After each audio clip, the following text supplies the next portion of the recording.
ഒരു വേദഭാഗം വായിക്കാം. യെശയ്യാ പ്രവാചകൻ്റെ പുസ്തകം 59 അധ്യായത്തിൻ്റെ 16 വാക്യം നമുക്ക് അതിന് ആധാരമായിട്ട് വായിക്കാം. ആരും ഇല്ലെന്ന് അവൻ കണ്ടു, പക്ഷവാദം ചെയ്യുവാൻ ആരും ഇല്ലായ്കയാൽ ആശ്ചര്യപ്പെട്ടു.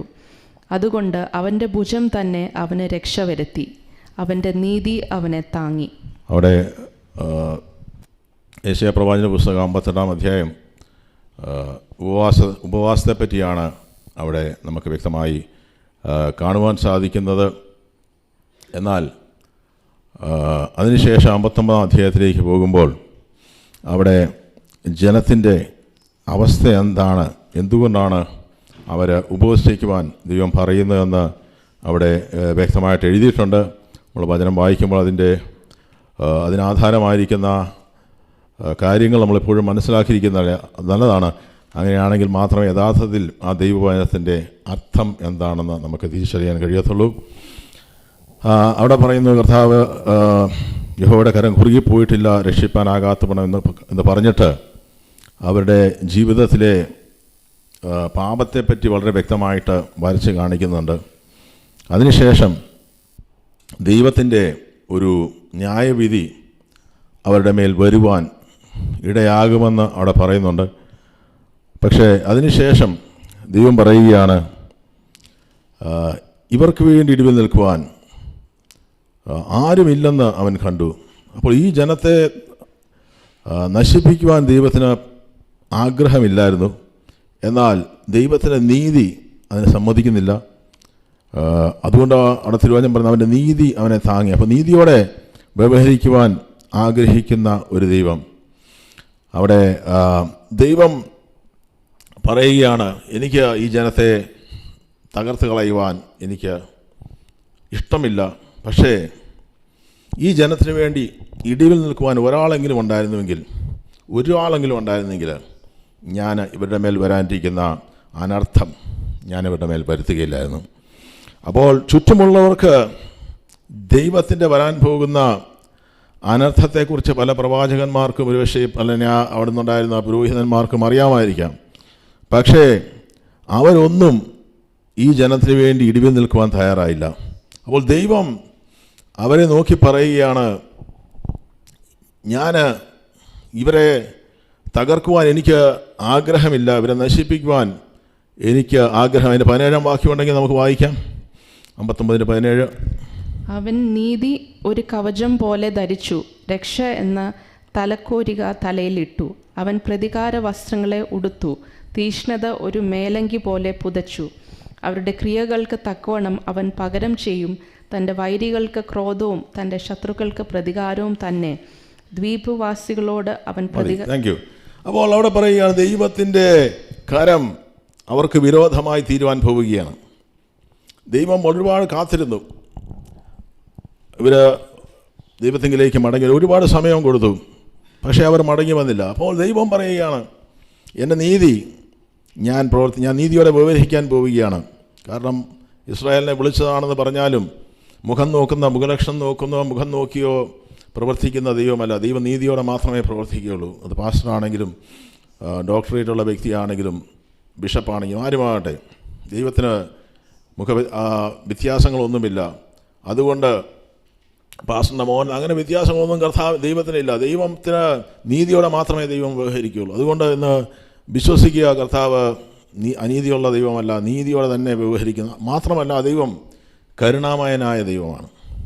അപ്പോൾ ദൈവത്തിൻ്റെ കരുണയാണ് യഥാർത്ഥത്തിൽ അവിടെ കാണുന്നത്. അപ്പോൾ ദൈവം അത്ഭുതപ്പെടുകയാണ്, ദൈവം ആശ്ചര്യപ്പെടുന്നു എന്ന് പറഞ്ഞിരിക്കുന്ന ഭാഗങ്ങൾക്കാണ്. ദൈവം ആശ്ചര്യപ്പെടാറില്ല, ദൈവത്തിന് വളരെ അറിയാം. എങ്കിലും ദൈവത്തിൻ്റെ ഉള്ളിലെ എല്ലാം അറിയുന്നൊരു ദൈവത്തെ നമ്മൾ ആരാധിക്കുന്നു. ഗോഡ് ഓൾറെഡി സീസ്. നമ്മുടെ ചിന്തകളെ പോലും ദൈവം അറിയുന്നു.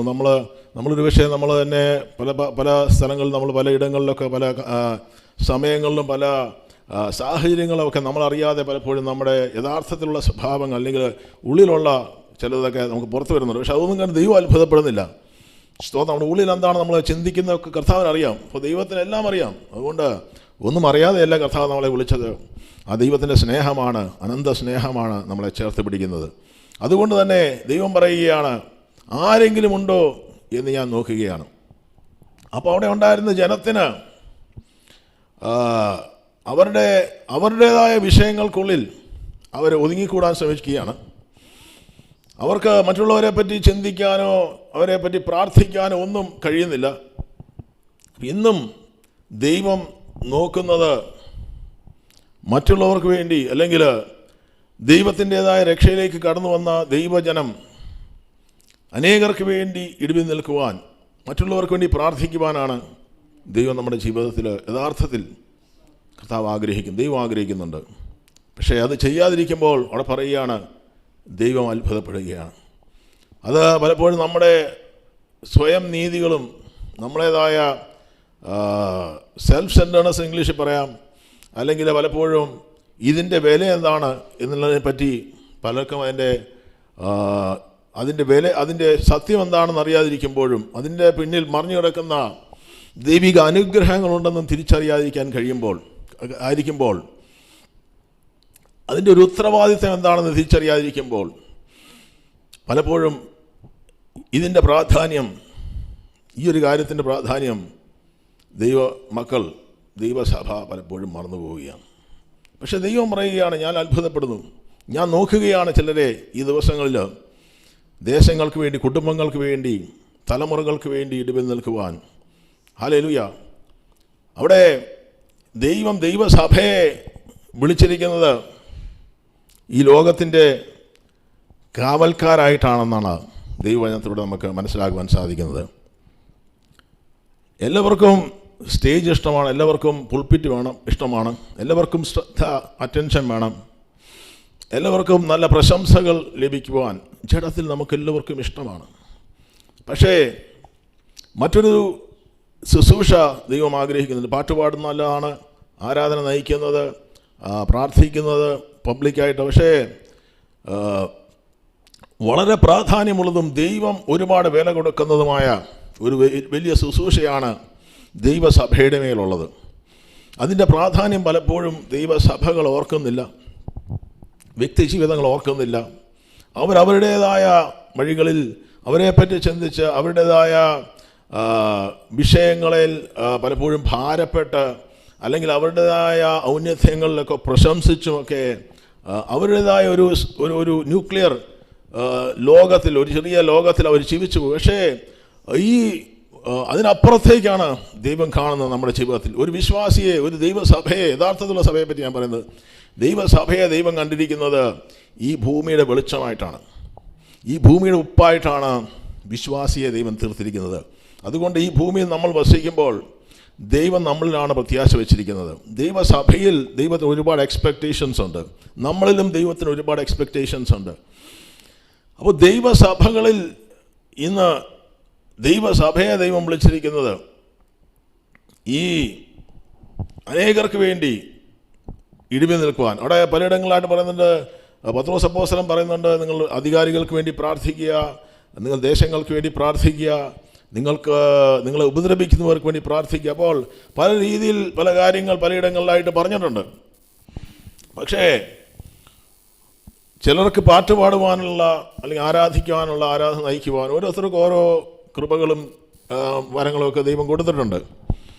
ചിലർ പറയും, എനിക്ക് വചനം അത്ര ശക്തമായിട്ടൊന്നും പറയാൻ കഴിയത്തില്ല, വചനം അല്ലെങ്കിൽ ഒരുപക്ഷെ മറ്റു ചില കൃപാവര ശുശ്രൂഷയൊന്നും എനിക്കില്ല. എല്ലാവർക്കും എല്ലാ വരങ്ങളും എല്ലാ ശുശ്രൂഷകളും ഒന്നും ദൈവം കൊടുക്കുന്നു ഞാൻ വിശ്വസിക്കുന്നില്ല. പക്ഷേ എല്ലാവരെയും മേലെ ഏൽപ്പിച്ചിരിക്കുന്ന ഒരു ദൈവിക ദൗത്യം, എവ്രി ബിലീവർ ഇന്ന് കർത്താവിനാൽ രക്ഷിക്കപ്പെട്ട സകല വിശ്വാസത്തിൽ ആയിരിക്കുന്ന സകലർക്കും ദൈവം പരമേൽപ്പിച്ചിരിക്കുന്ന ഒരു ദൈവിക ശുശ്രൂഷയാണ് ഇന്ന് ഇടിവിൽ നിന്ന് പ്രാർത്ഥിക്കുക. അതിന് വലിയ ശക്തിയാണ്. ലോകത്തിൻ്റെ കാലഗതിയെ തിരിക്കുവാൻ കഴിയുന്ന, ഇന്ന് കടന്നു പോകുന്ന ചില അവസ്ഥകൾക്ക് മാറ്റം വരുത്തുവാൻ, വ്യക്തിപരമായ അവസ്ഥകൾ മാത്രമല്ല, നിങ്ങളായിരിക്കുന്ന ദേശത്തിൻ്റെ അവസ്ഥകളെ മാറ്റാൻ കഴിയുന്നത് ആരും കാണാതെ ഇടിവിൽ നിന്ന് പ്രാർത്ഥിക്കുന്ന ഒരു കാവൽക്കാരനെ ദൈവം അന്വേഷിക്കുകയാണ്. ആമേൻ. പഴയ നിയമത്തിൽ അനേകർ ദേശങ്ങൾക്ക് വേണ്ടി ഇടിവിൽ നിൽക്കുന്നുണ്ട്. അനേകരല്ല, വളരെ ചുരുക്കമായിട്ടുള്ള വ്യക്തി ജീവിതങ്ങൾ. നൂറ്റാണ്ടുകൾ നോക്കിയാൽ വിരലെണ്ണാവുന്ന വ്യക്തി ജീവിതങ്ങളാണ് ദൈവസന്നിധിയിൽ പ്രാർത്ഥിക്കുന്ന, അല്ലെങ്കിൽ ദേശങ്ങൾക്ക് വേണ്ടി ഇടിവിൽ നിൽക്കുന്നതായിട്ട് നമുക്ക് കാണുവാൻ സാധിക്കുന്നുള്ളൂ. പക്ഷേ പുതിയ നിയമത്തിലേക്ക് വരുമ്പോൾ ദൈവസഭയിലുള്ള സകലരെയും ഇന്ന് കർത്താവ് കാണുകയാണ്. ആമേൻ. നമുക്ക് പ്രാർത്ഥിക്കുവാൻ ഈ ഒരു ശുശ്രൂഷയ്ക്ക് വേണ്ടി നമ്മളെ തന്നെ ഏൽപ്പിച്ചു കൊടുക്കുവാനായിട്ട് ദൈവം ആഗ്രഹിക്കുകയാണ്. അവിടെ ദൈവസഭയോട് കർത്താവ് പറയുന്നൊരു കാര്യമുണ്ട്. നമുക്കറിയാം, അത് മത്തായി സുവിശേഷം 18 വായിക്കണമെന്നില്ല, 2 ഭാഗത്തായിട്ട് ദൈവം പറയുന്നുണ്ട്. മത്തായി സുവിശേഷം 14:19 പത്രോസിനോട് കർത്താവ് പറയുന്നുണ്ട്, നീ ഭൂമിയിൽ കെട്ടുന്നത് സ്വർഗത്തിൽ കെട്ടപ്പെട്ടിരിക്കും, നീ ഭൂമിയിൽ അഴിക്കുന്നത് സ്വർഗത്തിൽ അഴിക്കപ്പെടും. ഇതൊരു ദൈവിക അധികാരം അപ്പോസ്തലനായ പത്രോസിൻ്റെ മേൽ കർത്താവ് പകരുന്നുണ്ട്. ചില അപ്പോസ്തലന്മാരുടെ മേൽ അങ്ങനെ ഒരു അധികാരമുണ്ട്, ദൈവം പകർന്നിരിക്കുന്ന. ഇതിലേക്ക് പോകുന്നില്ല.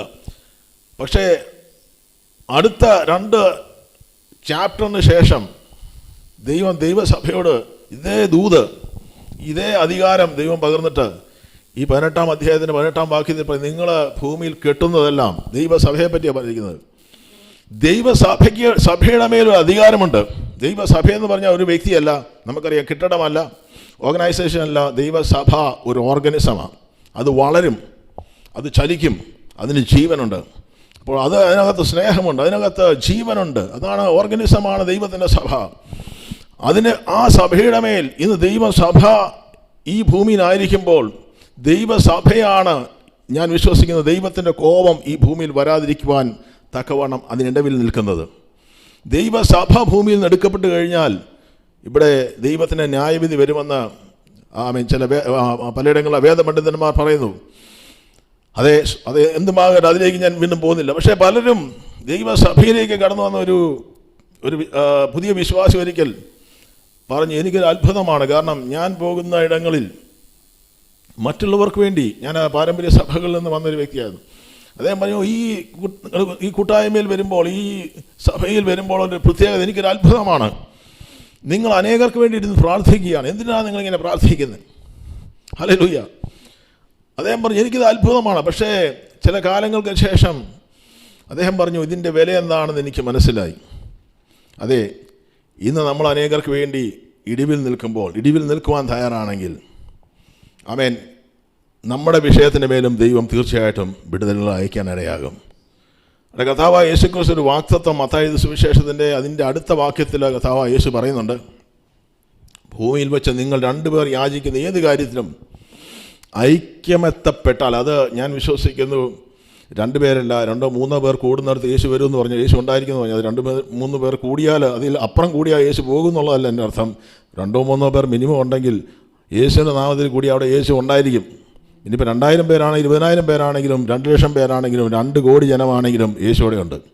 യേശു 2 പേർ ഐക്യമെത്തപ്പെട്ട് ഏത് കാര്യത്തിലും ദൈവ വിഷയത്തിൻ്റെ മേൽ ഐക്യമെത്തപ്പെട്ടാൽ അത് സ്വർഗസ്ഥനായ പിതാവെങ്കിൽ നിന്ന് അവർക്ക് ലഭിക്കും. അപ്പോൾ ദൈവ മക്കൾ ഒരുമിച്ച് ഇന്ന് നിങ്ങളുടെ വിഷയങ്ങൾക്ക് വേണ്ടി പ്രാർത്ഥിക്കാൻ, ഭാര്യയും ഭർത്താവുമായിരിക്കാം, ആമേൻ, ഒരുപക്ഷെ കൂട്ടായ്മയുള്ളവരായിരിക്കാം, സുഹൃത്തുക്കളായിരിക്കാം, ഒരുമിച്ച് നിന്ന് പ്രാർത്ഥിക്കുവാൻ, ദൈവസഭയ്ക്ക് വേണ്ടി മാത്രമല്ല, വ്യക്തിപരമായ വിഷയങ്ങൾക്ക് വേണ്ടി മാത്രമല്ല, നിങ്ങളായിരിക്കുന്ന കൂട്ടുകുടുംബത്തിന് വേണ്ടി, ദേശങ്ങൾക്ക് വേണ്ടി, നിങ്ങളെ ആക്കിയിരിക്കുന്ന സ്ഥലങ്ങൾക്ക് വേണ്ടി, നിങ്ങൾ ജോലി ചെയ്യുന്ന സ്ഥലങ്ങൾക്ക് വേണ്ടി, നിങ്ങളായിരിക്കുന്ന കമ്പനികൾക്ക് വേണ്ടി, ഹല്ലേലൂയ, നിങ്ങളെ മേലധികാരികൾക്ക് വേണ്ടി ഒക്കെ പ്രാർത്ഥിക്കുവാൻ ആണ് ദൈവം നമ്മളെ വിളിച്ചിരിക്കുന്നത്. അതിൻ്റെ പിന്നെ വെറുതെ എന്തെങ്കിലുമൊക്കെ പറഞ്ഞിട്ട് ചുമ്മാ പ്രാർത്ഥിച്ചിട്ട് പോകുന്നതല്ല. അതിൻ്റെ പിന്നിൽ ഒരു ദൈവപ്രവൃത്തി സൂക്ഷ്മമായും യാഥാർത്ഥ്യമായിട്ടും വെളിപ്പെടും. അത് ദൈവവചനപ്രകാരം നടക്കും. അത് വചനത്തിലേക്ക് കൂടുതൽ കടന്നു പോകുമ്പോൾ പരിശുദ്ധാത്മാവ് നമുക്ക് അങ്ങനെ അറിയാത്തവരുണ്ടെങ്കിൽ വെളിപ്പെടുത്തണമെന്ന് പ്രാർത്ഥിക്കുകയാണ്. പലയിടങ്ങളിലായി നടന്ന ശക്തമേറിയ ദൈവപ്രവൃത്തികൾക്ക് പിന്നിൽ അതിൻ്റെ മുൻനിരയിൽ നിന്ന ആൾക്കാരല്ലായിരുന്നു അതിൻ്റെ മുഖാന്തരം. അതിൻ്റെ പിൻനിരകളിൽ നിന്ന് പ്രാർത്ഥിച്ച അനേകരുണ്ട്. അവരെ ഒന്നും ലോകത്തിന് അറിയത്തില്ല. അസൂസ സ്ട്രീറ്റിനെ പറ്റി നമ്മൾ എപ്പോഴും പറയാറുള്ളത്. അസൂസ സ്ട്രീറ്റിൻ്റെ പിന്നിൽ അവിടെയാണല്ലോ പെന്തക്കോസ്തിൻ്റെ ഉണർവ് തുടങ്ങിയത്. അതിൻ്റെ പിന്നിൽ വർഷങ്ങളോളം പ്രാർത്ഥിച്ച ഒരു കൂട്ടം സ്ത്രീ ജനങ്ങളുണ്ടായിരുന്നു. കണ്ണീരോടെ ദേശത്തിൻ്റെ വിടുതലിന് വേണ്ടി അവിടുത്തെ ജനം വിടുതൽ പ്രാപിക്കാൻ, പാപത്തിൽ നിന്ന് പുറത്തു വരുവാൻ അനേക ദേശങ്ങളിൽ നിന്ന് അനേക ഉണർവുകൾ നടന്നതിൻ്റെ പിന്നിൽ പ്രാർത്ഥിച്ച ഒരുപാട് ആൾക്കാരുണ്ടായിരുന്നു. പക്ഷേ കൊയ്ത്തിന് അവരില്ലായിരുന്നു. പക്ഷേ അവരുടെ പ്രാർത്ഥന ദൈവം കേട്ടു.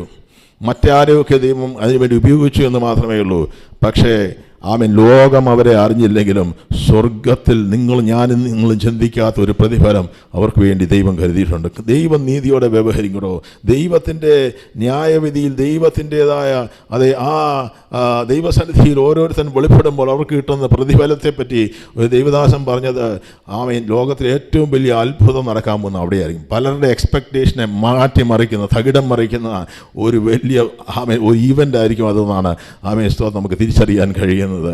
അപ്പോൾ നമുക്ക് വേണ്ടി ആരും നമ്മളെ നോക്കിയിൽ നമ്മളെ ആരും ഒരുപക്ഷെ അപ്രീഷിയേറ്റ് ചെയ്തില്ലെങ്കിലും, നമുക്ക് വേണ്ടുന്ന കൈത്താങ്ങലൊന്നും നൽകിയില്ലെങ്കിലും, ആമേൻ, ശത്രു നമ്മളെ എവിടെയൊക്കെ കൊണ്ട് അടച്ചിട്ടാലും, ആമേൻ, മുഴങ്കാലുകൾ മടക്കി പ്രാർത്ഥിക്കുവാൻ ആരെയും തടയുവാൻ ശത്രുവിന് സാധിക്കത്തില്ല. ദാനിയേലിനെ ബാബിലോണിൽ കൊണ്ട് ബന്ധനത്തിലാക്കിയെന്ന് ശത്രു ചിന്തിച്ചെങ്കിലും, ആമേൻ, അവിടെ ഇരുന്ന പ്രാർത്ഥനയ്ക്ക് ദാനിയേലിന് മുടക്കം വന്നില്ല. ദാനിയേൽ തൻ്റെ ജനത്തിന് വേണ്ടി ഇടിവിൽ നിന്നു. ആമേൻ, കിളിവാതിലുകളെ തുറന്ന് യെരൂശലേമിനെ നോക്കി ദൈവസന്നിധിയിൽ യെരൂശലേമിന് വേണ്ടി പ്രാർത്ഥിക്കുന്ന, ഇസ്രായേലിന് വേണ്ടി പ്രാർത്ഥിക്കുന്നു ദാനിയേലിനെ ആരും കണ്ടില്ല, പക്ഷേ ദൈവം കണ്ടു. സ്തോത്രം. അപ്പോൾ അനേകം ദൈവസഭകളിൽ നമ്മൾ പോലും ശക്തമായി ദൈവം ഉയർത്തിയ അല്ലെങ്കിൽ വളർത്തിയ ഉപയോഗിച്ച ദൈവദാസന്മാരും ദൈവസഭകൾക്കും പിന്നിൽ മുൻനിരയിൽ നിന്നവർക്കപ്പുറത്ത് പിൻനിരകളിൽ നിന്ന് ആ മുഴങ്കാലുകൾ മടക്കി പ്രാർത്ഥിച്ച ഒരുപാട് ദൈവജനമാണ് അതിന് മുഖാന്തരമായി മാറിയത്. പോൾ യോങ്കിച്ചോടെ സഭയിൽ 365 ദിവസവും 24 മണിക്കൂറും ഞാൻ എൻ്റെ ഒരു ഓർമ്മയിൽ നിന്ന് പറയുകയാണ്, അവിടെ കണ്ടിന്യൂസ് ആയിട്ട് ഒരു ഇൻ്റർസെഷൻ മിനിസ്ട്രി പ്രാർത്ഥിച്ചുകൊണ്ടിരിക്കുകയാണ്. ന്യൂയോർക്കിലുള്ള ഒരു ചേർച്ചുണ്ട്. അവിടെ അവർ പ്രാർത്ഥിക്കുമ്പോൾ ആ കെട്ടിടത്തിന് അവർ പ്രാർത്ഥിക്കുന്നതിൻ്റെ സെലറിൽ താഴെ അതേ സമയത്ത് തന്നെ ആ പ്രാർത്ഥന തീരുന്നിടം വരെ ഒരു കൂട്ടം ജനം അതിന് ആ സഭയ്ക്ക് നടക്കുന്ന ശുശ്രൂഷയ്ക്ക് വേണ്ടി മുഴങ്കാൽ മടക്കി പ്രാർത്ഥിച്ചുകൊണ്ടിരിക്കുകയാണ്. അടുത്ത ശുശ്രൂഷയ്ക്ക് ഇവർ പോയി അവർ ആരാധിക്കും. അപ്പോൾ മറ്റൊരു ജനം വന്നിട്ട് താഴെ ഇവർക്ക് വേണ്ടി പ്രാർത്ഥിക്കും. അതുകൊണ്ട് ഈ ദിവസങ്ങളിലും ചില ദൈവപ്രവർത്തികൾ ജീവിതത്തിന് മേൽ വെളിപ്പെടുന്നില്ലെങ്കിൽ തിരിച്ചറിയുക, ഈ ദിവസങ്ങളും നമുക്ക് വേണ്ടിയല്ല, അതിനപ്പുറത്ത് അനേകർക്ക് വേണ്ടി ഇടിവിൽ നിൽക്കുവാനാണ് ദൈവസഭയിൽ ദൈവം നമ്മളെ ചേർത്തത്. ദൈവത്തിൻ്റെ മണവാട്ടി സഭയിൽ ദൈവം ചേർത്തത് ഇവിടെ കൊണ്ട് കർത്താവായ യേശു ക്രിസ്തു നമ്മളെ എടുത്തുകൊണ്ട് പോകുവാൻ മാത്രമല്ല, സ്വർഗത്തിൽ ആ ഒരു മണിമാളികയിൽ താമസിക്കുവാൻ വേണ്ടി മാത്രമല്ല, ഒരു പ്രതിഫലം നമുക്കുണ്ട്.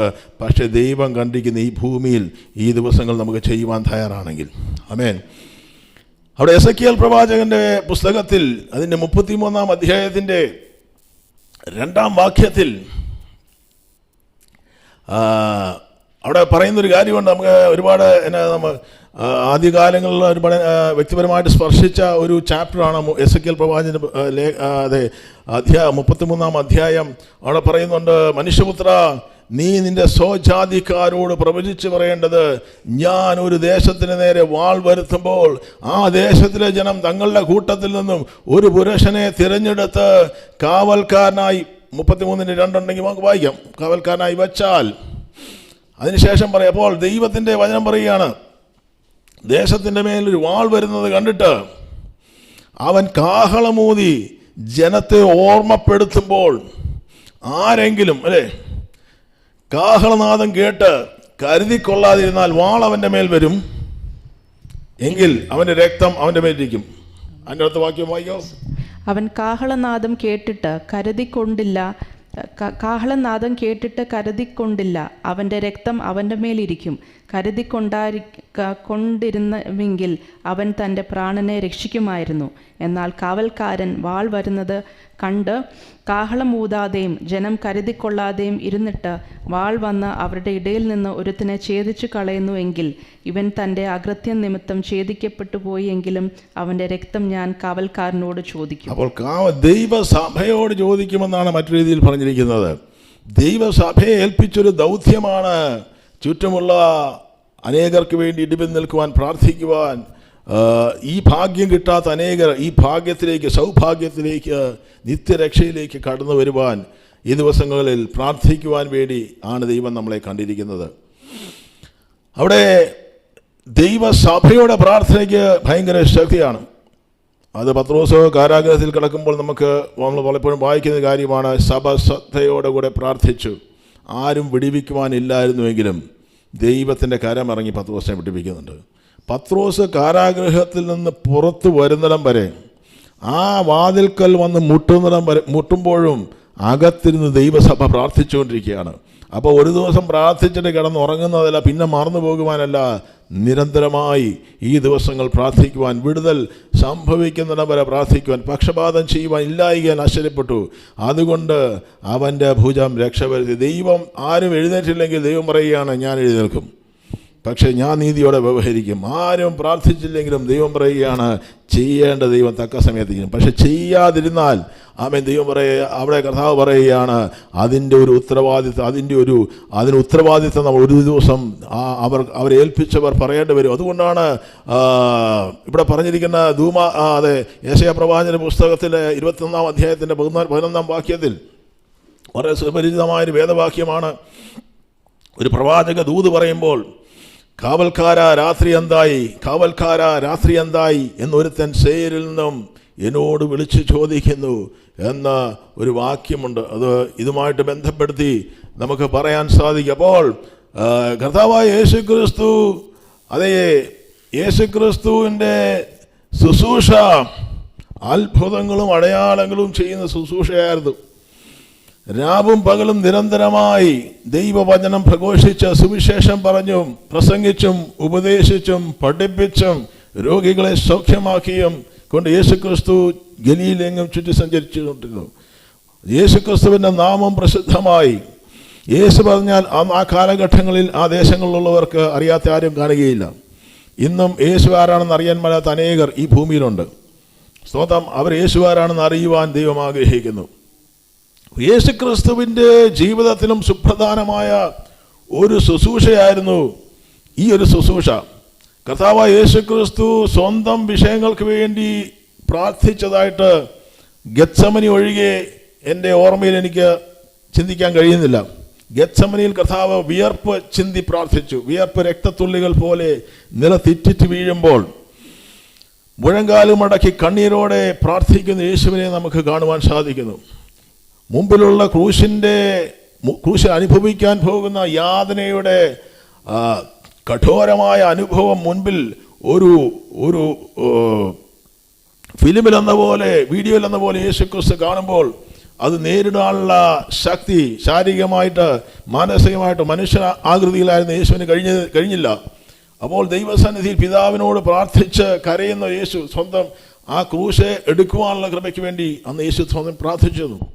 പക്ഷേ ബാക്കിയുള്ള എല്ലാ പ്രാർത്ഥനകളും കർത്താവായ യേശുക്രിസ്തു പ്രാർത്ഥിച്ചത് മുഴുവൻ തൻ്റെ ചുറ്റുമുള്ളവർക്ക് വേണ്ടിയായിരുന്നു. അതുകൊണ്ട് യേശുക്രിസ്തുവിന് നഷ്ടമൊന്നും വന്നില്ല. യേശുക്രിസ്തുവിൻ്റെ നാമം ഉയർന്നിട്ടേ ഉള്ളൂ. സകല നാമങ്ങൾക്ക് മേലായ നാമം യേശുക്രിസ്തുവിൻ്റെ നാമമായി തീർന്നു. അതേ യഥാവായ യേശുക്രിസ്തു നമുക്ക് അനവധി സ്ഥലങ്ങളിൽ കാണാം. ഈ മറ്റുള്ളവർക്ക് വേണ്ടി പ്രാർത്ഥിച്ചുകൊണ്ട് അവരുടെ ജീവിതത്തിൽ പ്രയോജനമില്ല എന്ന് ചിന്തിക്കുന്ന ആരെങ്കിലും ഉണ്ടെങ്കിൽ, സ്തോത്രം, ഇതിനകത്ത് വലിയൊരു വാല്യൂ ഉണ്ട്. എനിക്ക് വ്യക്തമായിട്ട് അറിയാം, പലർക്കും അറിയാം. ഇന്ന് നിങ്ങളും ഞാനുമൊക്കെ ഇന്ന് ജീവനോടെ ഇരിക്കുന്നത് അനേകർ പ്രാർത്ഥിച്ചത് കൊണ്ടാണ്, അനേകർ കണ്ണീരൊഴുക്കിയത് കൊണ്ടാണ്. നാശകൂപത്തിലേക്ക് പതിക്കാമായിരുന്ന ജീവിതമായിരുന്ന ഇരുട്ടിൻ്റെ ആഴങ്ങളിൽ നിന്നും ദൈവം പുറത്തു കൊണ്ടതിന് പിന്നിൽ ഒരു കണ്ണീരിൻ്റെ സ്തോത്രം, ഒരു ചരിത്രമുണ്ട് കേട്ടോ. ഒരു കണ്ണീരിൻ്റെ ഒരു കഥയല്ല, ഒരു കണ്ണീരിൻ്റെ യാഥാർത്ഥ്യമായ സംഭവമുണ്ട്. ഹല്ലേലൂയ. ഞാനും അറിഞ്ഞില്ലെങ്കിലും നിങ്ങൾക്ക് വേണ്ടിയും എനിക്ക് വേണ്ടിയും പ്രാർത്ഥിക്കുവാൻ ദൈവം അനേകരെ എഴുന്നേൽപ്പിക്കുവാൻ തക്കവണ്ണം ഇടയാകും, നിങ്ങൾ പ്രാർത്ഥിക്കുവാൻ തയ്യാറാണെങ്കിൽ. അപ്പോൾ ഇത് വളരെ ഈ കാലഘട്ടങ്ങളിൽ പുറമേ സംഭവിക്കുന്നത്, സൊസൈറ്റിയിൽ സംഭവിക്കുന്നത്, തലമുറകളുടെ മേൽ ഈ ദിവസങ്ങളിൽ സംഭവിച്ചുകൊണ്ടിരിക്കുന്ന കാര്യങ്ങൾ കാണുമ്പോൾ നമുക്കറിയാം അന്ത്യകാലത്തിന് ലക്ഷണങ്ങളാണ്. പക്ഷേ ഒരു തലമുറയ്ക്ക് വേണ്ടി കരയുവാൻ, നമ്മുടെ തലമുറകൾക്ക് വേണ്ടി കരയുവാൻ, നമ്മൾ നശിച്ചു പോകുന്ന നമ്മുടെ പ്രിയപ്പെട്ടവർക്ക് വേണ്ടി കരയുവാൻ, പ്രാർത്ഥിക്കുവാനായിട്ട് ദൈവസഭയെ ഞാൻ വിശ്വസിക്കുന്നു ദൈവവചനത്തിലൂടെ പരിശുദ്ധാത്മാവ് ആഹ്വാനം ചെയ്യുകയാണ്. അതിൻ്റെ പ്രാധാന്യം മറന്നുപോയിട്ടുണ്ടെങ്കിൽ അതിലേക്ക് നമുക്ക് ഈ ദിവസങ്ങളിൽ മടങ്ങി വരാം. ഐഹിക ജീവിതകാലത്ത് കർത്താവായ യേശുക്രിസ്തു മരണത്തിൽ നിന്ന് രക്ഷിപ്പാൻ കഴിയുന്നവനോട് ഉറച്ച നിലവിളിയോടെ കണ്ണുനീരോടെ കൂടെ അപേക്ഷയും അഭയാചനയും കഴിച്ചിരുന്നു. With prayers and supplications, with vehement cries. സ്തോത്രം. ദൈവപുത്രനായ യേശുക്രിസ്തു നിലവിളിച്ച് പ്രാർത്ഥിക്കുകയാണ്. രാത്രികാലങ്ങളിൽ നിലവിളിച്ച് പ്രാർത്ഥിക്കുന്ന ആമേൻ ഒരു സമയങ്ങൾ ഉണ്ടായിരുന്നു. പക്ഷേ അതൊക്കെ നഷ്ടപ്പെട്ടു പോയിട്ടുണ്ടെങ്കിൽ നിലവിളിച്ച് പ്രാർത്ഥിക്കുവാൻ ഈ ദിവസങ്ങളിൽ ആമേൻ നമ്മുടെ ജീവിതത്തിൽ വന്നുപോയ എനിക്ക് നഷ്ടങ്ങളെ ഓർത്ത്, കടങ്ങളെ ഓർത്ത്, ഭാരങ്ങളെ ഓർത്ത് ആമേൻ പലരും വേദനിച്ച് നിന്ന കാര്യം ഞാൻ ഇന്നതുപോലെ ചെയ്തിരുന്നെങ്കിൽ എൻ്റെ ജീവിതം ഇങ്ങനെ ആകത്തില്ലായിരുന്നു, തെറ്റായ തീരുമാനങ്ങളെ ഓർത്തൊക്കെ കരയുന്നവരുണ്ട്. പക്ഷേ ആ കണ്ണീരൊക്കെ നമുക്കൊന്ന് മാറ്റിവെച്ചിട്ട് ദൈവം നമുക്ക് വേണ്ടി ഏറ്റവും മഹത്തരകരമായിട്ട് ഒരിക്കലും എന്ത് നഷ്ടം വന്നാലും എന്ത് കഷ്ടമാണെങ്കിലും അതിനൊക്കെ അപ്പുറത്ത് ചിന്തിക്കാൻ കഴിയാത്ത കർത്താവ് നമുക്ക് വേണ്ടി ഒരുക്കിയിട്ടുണ്ട്.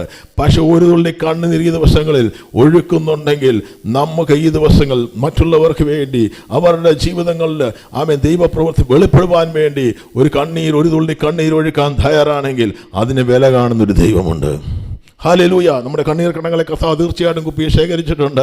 പക്ഷേ അതിനൊക്കെ അപ്പുറത്ത് ദൈവം വില കാണുന്ന കണ്ണീർ, മാനസാന്തരത്തിൻ്റെ കണ്ണീര് വന്ന് 2 ഇടിവിൽ നിന്ന് പ്രാർത്ഥിക്കുന്ന ഒരു ദൈവ പൈതലിൻ്റെ ആമേൻ കണ്ണുനീരാണ് കേട്ടോ. അപ്പോൾ കർത്താവ് ഇടിവിൽ നിന്ന് പ്രാർത്ഥിക്കുമ്പോൾ കർത്താവ് യേശുക്രിസ്തു പറയുന്നു, ശീമോനെ നോക്കി പറഞ്ഞു, ശീമോനെ നീ അധികം ആമേൻ നിഗളിക്കരുത്, നീ ഇപ്പോൾ നിൽക്കുന്നത് ഞാൻ നിനക്ക് വേണ്ടി ഇടിവിൽ നിന്ന് ആമേൻ പ്രാർത്ഥിച്ച നിന്നെ പൈശാചിക മണ്ഡലം ആമേൻ ഗോതമ്പ് ഫുട്ബോൾ അടിക്കുന്ന പോലെ ഗോതമ്പ് പാറ്റുന്ന പോലെ നിന്നെ പാറ്റുവാൻ, നിന്നെ തകർക്കുവാൻ പദ്ധതിയിട്ടപ്പോൾ അതിൻ്റെ മധ്യേ നിന്ന് നിനക്ക് വേണ്ടി ഇടിവിൽ നിന്ന് പ്രാർത്ഥിച്ചത് കൊണ്ടാണ് ആമേൻ ശിവനെ നീ ഇപ്പോൾ നിൽക്കുന്നതെന്ന് മറന്നു പോകരുത്.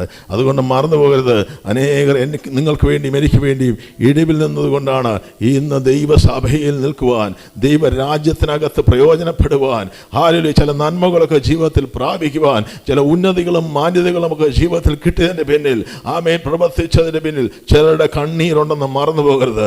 വെട്ടിയെടുത്ത പാറയും കുഴിച്ചെടുത്ത ഖനിയെയും ദൈവവചനത്തെയും നമുക്ക് മറക്കാതിരിക്കാം.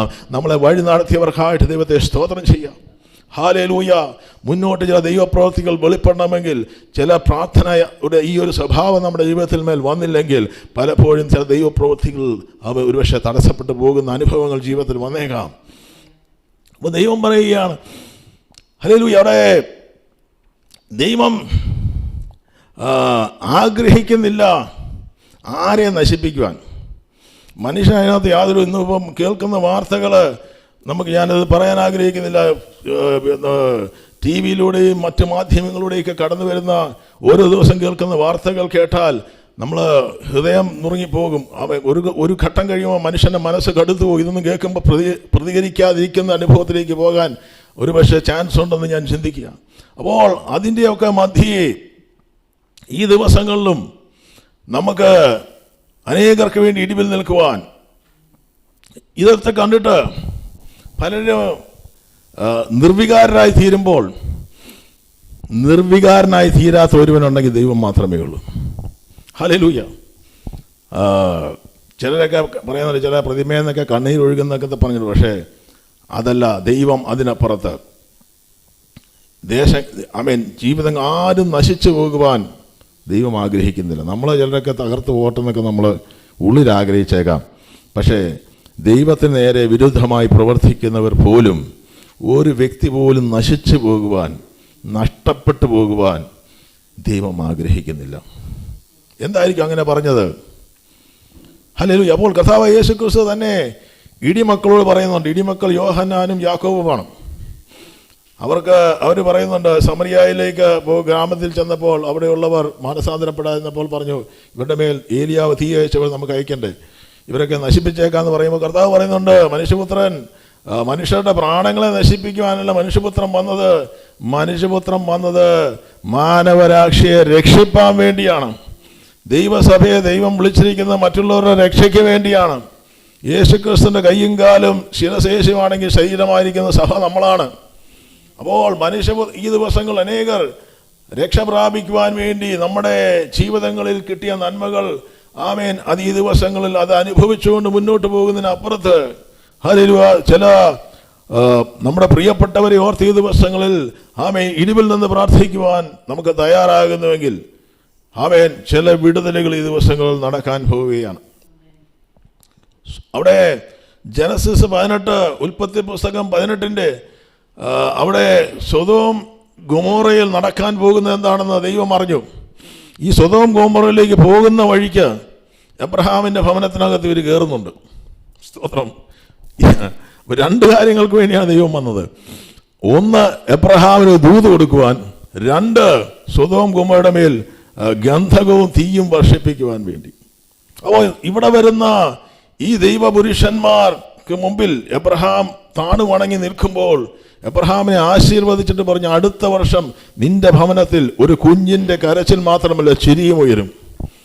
അപ്പോൾ കാറ്റുനോറ്റ് കാത്തിരുന്ന ദൈവിക വാഗ്ദത്തം പെട്ടെന്ന് പൊടുന്നനവേ ജീവിതത്തിൽ പ്രാപിച്ചതിൻ്റെ സന്തോഷത്തിൽ എബ്രഹാം ആമേൻ മതി മറന്നില്ല. ആമേൻ എബ്രഹാമിന് മനസ്സിലായി സൊദോം ഗൊമോറയിൽ പാർക്കുന്ന തൻ്റെ സഹോദരി പുത്രനായ ലോത്ത് ആമേൻ തകർന്നു പോവുകയാണ്.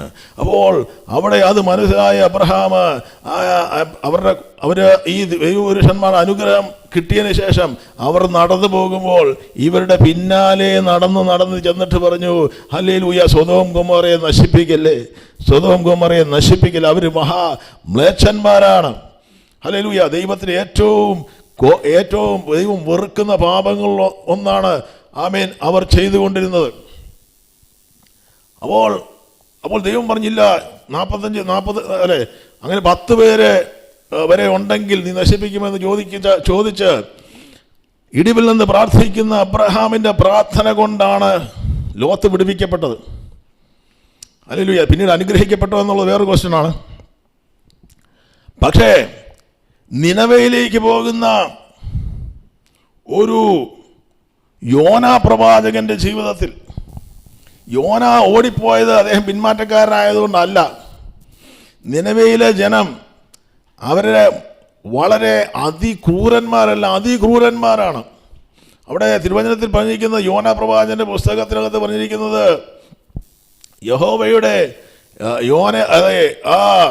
നിനവയുടെ പാപം ദൈവസന്നിധിയിലേക്ക് കയറി ചെന്നു. അവിടെ ദൈവത്തിന് ഇരിക്കാൻ സാധിച്ചില്ല. ദൈവം ഇറങ്ങി വന്ന് ദൈവം തീരുമാനിച്ചു നിനവയെ നശിപ്പിക്കാൻ പോവുകയാണ്. പക്ഷേ ഇടിവിൽ നിൽക്കുവാൻ ദൈവം ഒരുവനെ അന്വേഷിച്ചു. യോനായാണ് കണ്ടത്. മാനസാന്തരത്തിനും സുവിശേഷവുമായി യോനായെ ദൈവം അയക്കുമ്പോൾ തർശീസിലേക്ക് കപ്പൽ ടിക്കറ്റ് എടുത്ത് പോകുന്ന യോനായെ മീൻ്റെ വായിൽക്കകത്ത് ചെന്ന് പെടുന്നു, ആഴിയുടെ ആഴങ്ങളിൽ. പക്ഷേ അവിടെ നിന്ന് പുറത്തു കൊണ്ടുവരുമ്പോൾ വീണ്ടും നിനവയിൽ പോയി പ്രസംഗിക്കുമ്പോൾ അവിടെ നമുക്ക് കാണുവാൻ സാധിക്കുന്നു, നിനവയിൽ വരാനിരുന്ന അവിടെ ആ ദേശം മുഴുവൻ നശിക്കേണ്ടതായിരുന്നു. അവരോട് പോയി ദൈവിക സുവിശേഷം അറിയിക്കുമ്പോൾ, മാനസാന്തര സുവിശേഷം അറിയിക്കുമ്പോൾ അവിടെ നമുക്ക് കാണുവാൻ സാധിക്കുന്നു അവര് മാനസാന്തരപ്പെട്ട് മടങ്ങി വന്നു. ദൈവം അവരുടെ മേൽ ചെയ്യുവാനിരുന്ന അനർത്ഥം അല്ലേ, അവരുടെ യോനാ പുസ്തകത്തിന്റെ 3:10 പറയുന്നുണ്ട്. ദൈവം 3:10 അവർ ദുർമാർഗം വിട്ടുതിരിഞ്ഞ് എന്ന് ദൈവം അവരുടെ പ്രവൃത്തികളാൽ കണ്ടപ്പോൾ താൻ അവർക്ക് വരുത്തുമെന്ന് അരുളി ചെയ്തിരുന്ന അനർത്ഥത്തെക്കുറിച്ച് ദൈവം അനുദപിച്ച് അത് വരുത്തിയതുമില്ലെന്ന്. ഈ നിനവേക്കാരാരാണ്? അസിറിയൻസ് എന്ന് പറഞ്ഞ മഹാക്രൂരന്മാരാണ്. അവര് ഇസ്രായേൽക്കാരെ വളരെ പീഡിപ്പിച്ചിരുന്നു. പക്ഷെ ഇവരുടെ അത്ര ക്രൂരന്മാരായിട്ടും ദൈവം ആഗ്രഹിച്ചത് ഇവരെ നശിപ്പിക്കുക, ഇവരെ മാനസാന്തരപ്പെട്ട് മടക്കി വരുവാനാണ് ദൈവം ആഗ്രഹിക്കുന്നത്. പക്ഷേ യോനായ്ക്ക് ഇവരോട് ക്ഷമിക്കുവാനോ ഇവരോട് കരുണ തോന്നുവാനോ യോനായ്ക്ക് പറ്റിയില്ല. കാരണം യോനായ്ക്ക് കുറ്റം പറഞ്ഞ കാര്യം അതുപോലെ ഇസ്രായേലിനെ പീഡിപ്പിച്ച ഒരു ജാതിയായിരുന്നു നിനവേ. അവര് ഗർഭപാത്രങ്ങളിൽ നിന്ന് കുഞ്ഞുങ്ങളെ പുറത്തെടുത്ത് കൊല്ലുന്നവരായിരുന്നു. അവര് ശരീരത്തിലെ മാംസം വലിച്ചു മനുഷ്യനെ അത്രയധികം ക്രൂരമായി യുദ്ധങ്ങളിൽ അവര് ചെയ്തുവെന്നാണ് ചരിത്രത്തിൽ കാണുന്നത്. അപ്പോൾ അത്രയ്ക്ക് ക്രൂരന്മാരായിരുന്ന ഒരു കൂട്ടം ജനത്തിൻ്റെ വിടുതലിന് വേണ്ടി ദൈവം ആഗ്രഹിച്ചു. അപ്പോൾ ദൈവത്തിൻ്റെ മനസ്സലിവനെ പറ്റിയാണ് നമുക്ക് പറഞ്ഞു വരുന്നത്. അപ്പോൾ ആരും നശിച്ചു പോകുവാൻ ദൈവം, അതുകൊണ്ടാണ് ദൈവം യോനായുടെ ഹൃദയത്തിൽ അത്ര നന്നായിട്ട് തോന്നിയില്ല. പക്ഷേ ഈ ജനം വിടുവിക്കപ്പെട്ടിട്ടും നാഹൂം പ്രവാചകന്റെ പുസ്തകത്തിൽ വരുമ്പോൾ നമ്മൾ കാണുന്നത് അന്ന് മാനസാന്തരപ്പെട്ട നിനവേ വീണ്ടും ദുർമാർഗം വിട്ട് തിരിച്ച് ദുർമാർഗത്തിലേക്ക് വരികയും ദൈവത്തിൻ്റെ കോപം അവരുടെ മേൽ വരികയും ചെയ്തു. പക്ഷെ അതിൻ്റെ അന്തിമത്തിൽ നമുക്ക് പറയാനുള്ള കാര്യം മറ്റൊന്നുമല്ല, എത്ര വലിയ ദുഷ്ടത പ്രവർത്തിച്ചാലും എത്ര വലിയ നീചനെന്ന് നമ്മൾ പറഞ്ഞാലും സ്തോത്രം, അവരെപ്പറ്റി അവരോട് മനസ്സലിവും കരുണയുമുള്ള ഒരു നല്ല ഹൃദയമുള്ള ആമേൻ കരുണയും കൃപയുമുള്ള ഒരു നല്ല ദൈവത്തെ നമ്മൾ ആരാധിക്കുന്നു. അത് ഓർത്തെത്ര ദൈവത്തെ. ഞാനും നിങ്ങളും നശിച്ചു പോകാതിരിക്കുന്നതും അനേക തകർന്നു പോകാതിരിക്കുന്നതും ദൈവത്തിൻ്റെ ദീർഘക്ഷമ, ദൈവത്തിൻ്റെ കരുണ, അത്രയ്ക്ക് മനസ്സരിവുള്ള ദൈവത്തെയാണ് നമ്മൾ ആരാധിക്കുന്നത്. പലരും ചോദിക്കും ദൈവം ക്രൂരനാണെന്നൊക്കെ പറഞ്ഞു. പക്ഷേ ദൈവത്തിൻ്റെ വിശുദ്ധിയുടെ സ്റ്റാൻഡേർഡിലേക്ക് ആർക്കും കയറി ചെല്ലാൻ കഴിയത്തില്ല. ആമേൻ. പക്ഷെ അത്രയ്ക്കും പരിശുദ്ധനായ ദൈവത്തിന് ആമേൻ ആ തൻ്റെ സൃഷ്ടിജാലങ്ങളെ നശിപ്പിക്കുവാൻ ആഗ്രഹിക്കാത്തൊരികയും. അപ്പോൾ ഈ ദിവസങ്ങളിലും നമുക്ക് ദൈവം ഈ ദിവസങ്ങളിലും ദൈവസന്നിധിയിൽ ഇടിവിൽ നിന്ന് പ്രാർത്ഥിക്കുവാൻ, ദൈവം ഏൽപ്പിച്ച ദൗത്യത്തെ പൂർത്തീകരിക്കുവാൻ പരിശുദ്ധാത്മാവ് ഇന്ന് നമ്മളെ ആഹ്വാനം ചെയ്യുമ്പോൾ കർത്താവ് എങ്ങനെ ഇത് നടക്കുമെന്ന് ചോദിക്കുന്നവരുണ്ട്. നമ്മുടെ പ്രാർത്ഥനകൾ എങ്ങനെ ദൈവം കേൾക്കും? അങ്ങനെ പല മതവിഭാഗങ്ങളിൽപ്പെട്ടവർ പ്രാർത്ഥിച്ചാലും കേൾക്കണമില്ല, മറ്റാര് പ്രാർത്ഥിച്ചാലും നടക്കത്തില്ല. അത് പ്രാർത്ഥിക്കണമെങ്കിൽ ദൈവസഭ പ്രാർത്ഥിക്കണം, രക്ഷിക്കപ്പെട്ട ദൈവവേദിയിൽ പ്രാർത്ഥിക്കണം. ദേശങ്ങൾ വിടുവിക്കപ്പെടണമെങ്കിൽ ദൈവസഭ തന്നെ പ്രാർത്ഥിക്കണം. സ്തോത്രം. അത് ഏതെങ്കിലും മതപരമായ തീക്ഷ്ണത കൊണ്ട് പറയുന്നതല്ല, അതിന് കാരണമുണ്ട് കേട്ടോ. സ്തോത്രം. ക്രിസ്ത്യാനിയല്ല, യേശു ക്രിസ്തുവിനെ ആരാധിക്കുന്ന, ജീവിക്കുന്ന, ദൈവത്തെ സേവിക്കുന്ന, ആത്മാവിലും സത്യത്തിലും ആരാധിക്കുന്ന ദൈവവേദിയുടെ പ്രാർത്ഥനയ്ക്ക് ഈ ലോകത്തിലെ ഏറ്റവും വിലയുള്ള സംഗതിയാണെന്ന് ഞാൻ വിശ്വസിക്കുന്നു. ഹല്ലേലൂയ. കാരണം എന്താണ്? ഹെബ്രായക്കാർക്ക് ലേഖനം 7:25 യേശു ഭൂമിയിലുണ്ടായിരുന്നപ്പോൾ ഒരു മഹാപുരോഹിതന്റെ പ്രാർത്ഥന യേശുക്രിസ്തു യോഹന്നാന്റെ സുവിശേഷത്തിന്റെ 17-ാം അധ്യായത്തിൽ കർത്താവായ യേശുക്രിസ്തു മഹാപുരോഹിത പ്രാർത്ഥന എന്നാണ് പറഞ്ഞിരിക്കുന്നത്. യേശുക്രിസ്തു തന്റെ ശിഷ്യന്മാർക്ക് വേണ്ടി പ്രാർത്ഥിക്കുന്നു. പിന്നീട് വരാനിരിക്കുന്ന യുഗങ്ങൾക്ക് ശേഷം, നൂറ്റാണ്ടുകൾക്ക് ശേഷം വരാനിരിക്കുന്ന, കേട്ടുകൊണ്ടിരിക്കുന്ന നിങ്ങൾക്കും എനിക്കും വേണ്ടിയും 2000 വർഷങ്ങൾക്കപ്പുറം ആ യേശു പ്രാർത്ഥിച്ചിരുന്നു. ഹല്ലേലൂയ. അപ്പോൾ ആ മഹാപുരോഹിത പ്രാർത്ഥന ഭൂമിയിൽ കർത്താവ് ഉണ്ടായിരുന്നപ്പോൾ പ്രാർത്ഥിച്ചു. എന്നാൽ സ്വർഗത്തിലേക്ക് കർത്താവ് യേശുക്രിസ്തു കടന്നു പോകുമ്പോൾ ആമേൻ കർത്താവ് പറഞ്ഞു, ക്രൂശിൽ പറഞ്ഞു, സകലതും പൂർത്തീകരിക്കപ്പെട്ടിരിക്കുന്നു. എല്ലാം പൂർത്തിയായി. പക്ഷേ യാഗം പൂർത്തിയായി. പക്ഷേ ഒരു ശുശ്രൂഷ കൂടി യേശുക്രിസ്തുവിൻ്റെ ജീവിതത്തിൽ ഉണ്ട് എന്നാണ് ഞാൻ പറയുന്നതല്ല, ജോൺ വെസ്ലി എന്ന ദൈവദാസൻ പറഞ്ഞിരിക്കുന്നത്. അദ്ദേഹം പറഞ്ഞിരിക്കുന്നത് കർത്താവായ യേശുക്രിസ്തു ഒരു ശുശ്രൂഷ കൂടി കർത്താവിനെ ഒരു ശുശ്രൂഷ കൂടി ഇനി തീർക്കുവാനുണ്ട്. പിതാവിൻ്റെ സന്നിധിയിൽ കർത്താവ് യേശുക്രിസ്തു ഇരുന്നു എന്നാണ് തിരുവചനത്തിൽ പറഞ്ഞിരിക്കുന്നത്. ഇരുന്നിട്ട് അവിടെ ചുമ്മാ ഇരിക്കുകയല്ല, അവിടെ പറഞ്ഞിരിക്കുന്നതാണ്. അത് നമുക്ക് വായിക്കാം. 7:25 വായിക്കാം. യേശുക്രിസ്തു എന്താണ് ചെയ്യുന്നത്? അതുകൊണ്ട് താൻ മുഖാന്തരമായി ദൈവത്തോട് അടുക്കുന്നവർക്ക് വേണ്ടി പക്ഷവാദം ചെയ്യുവാൻ സദാ ജീവിക്കുന്നവനാകിയാൽ അവരെ പൂർണ്ണമായി രക്ഷിപ്പാൻ അവൻ പ്രാപ്തനാകുന്നു. അപ്പോൾ കർത്താവായ യേശുക്രിസ്തു ഭൂമിയിൽ നിന്നില്ല. കർത്താവായ യേശുക്രിസ്തു സ്വർഗത്തിൽ പിതാവിൻ്റെ സന്നിധിയിൽ യേശുക്രിസ്തു വലതുഭാഗത്തുണ്ട്. ഇതൊക്കെ സാങ്കല്പികമായിട്ടോ അല്ലെങ്കിൽ ഒരു പ്രതിരൂപമായിട്ടോ പറയുന്ന യേശുക്രിസ്തു അങ്ങനെ ഇരിക്കുന്നൊന്നും അങ്ങനെയല്ല. അതിൻ്റെ അർത്ഥം അങ്ങനെയല്ല. നമ്മളങ്ങനെ നമ്മുടെ ചെറിയ ബുദ്ധിക്കകത്ത് നമ്മൾ ചിന്തിക്കുന്നത്. പക്ഷെ അതിനൊക്കെ അപ്പുറത്താണ്. സ്തോത്രം. യേശുക്രിസ്തു പിതാവിൻ്റെ സന്നിധി, പിതാവ് ആരാണെന്ന് ആരും കണ്ടിട്ട് പോലുമില്ല. യേശുക്രിസ്തു കസേരയിട്ട് അവിടെ ഇരിക്കുന്നു എന്നല്ല അർത്ഥം. പക്ഷേ യഥാർത്ഥത്തിൽ there is a relationship between God and Father and Son. അത് തുടർമാനമായി റിലൻലെസ്, ഇറ്റ്സ് കണ്ടിന്യൂയിങ്. അപ്പോൾ കർത്താവ് യേശുക്രിസ്തു അവിടെ ഉറങ്ങുകയല്ല, മയങ്ങുകയല്ല. He's awake. ഈ ഭൂമിയിൽ യേശു ജീവിച്ചിരുന്നപ്പോൾ എത്ര തീക്ഷ്ണമായി ദൈവ രാജ്യത്തിന് വേണ്ടി, ദൈവസഭയ്ക്ക് വേണ്ടി, ഗലീലയിലുള്ള ശിഷ്യന്മാർക്ക് വേണ്ടി പ്രാർത്ഥിച്ചുവോ അതുപോലെ തന്നെ ദൈവസഭയ്ക്കും ഈ ഭൂമിയിലുള്ള സകലർക്കും വേണ്ടി യേശുക്രിസ്തു ഇടയിൽ നിൽക്കുവാൻ തയ്യാറാണ്. സ്തോത്രം. Are you ready to go before him? ദൈവത്തോട് അടുക്കുന്നവർക്ക് വേണ്ടിയാണ് കർത്താവ് നിൽക്കുന്നത്, ദൈവത്തോട് അകലുന്നവർക്ക് വേണ്ടിയല്ല.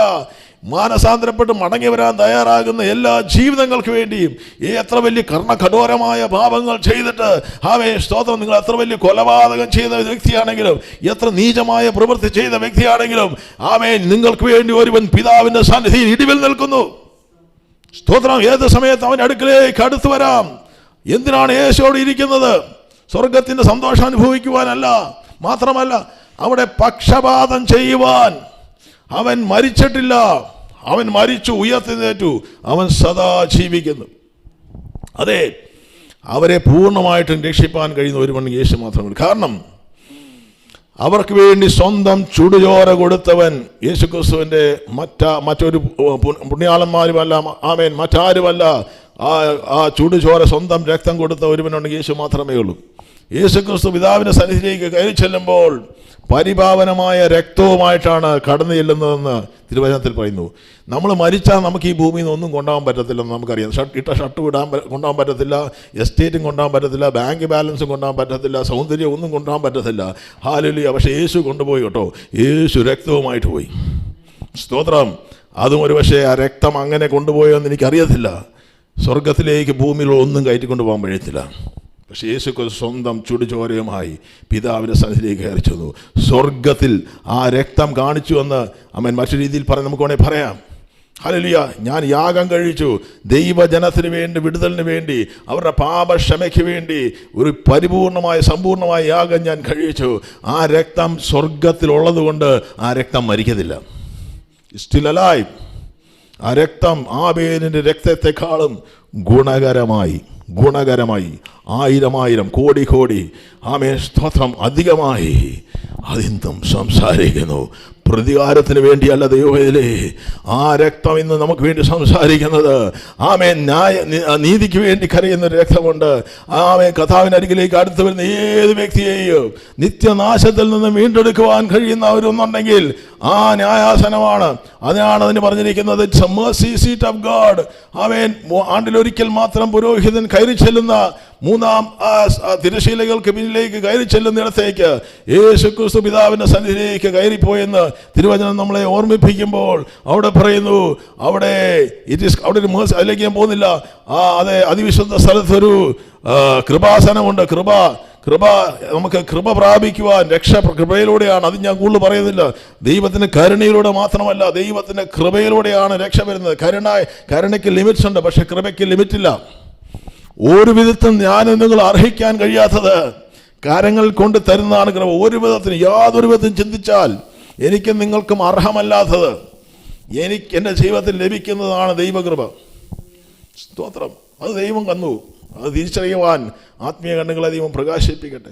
അത് 4-ാം അധ്യായത്തിൻ്റെ 16-ാം വാക്യം നമുക്ക് വായിക്കാം. ഹെബ്രായക്കാർക്ക് ലേഖനം 4-ാം അധ്യായത്തിൻ്റെ 16-ാം വാക്യത്തിൽ പറയുകയാണ്, അതുകൊണ്ട് ആണ്ടിലൊരിക്കൽ മാത്രമല്ല,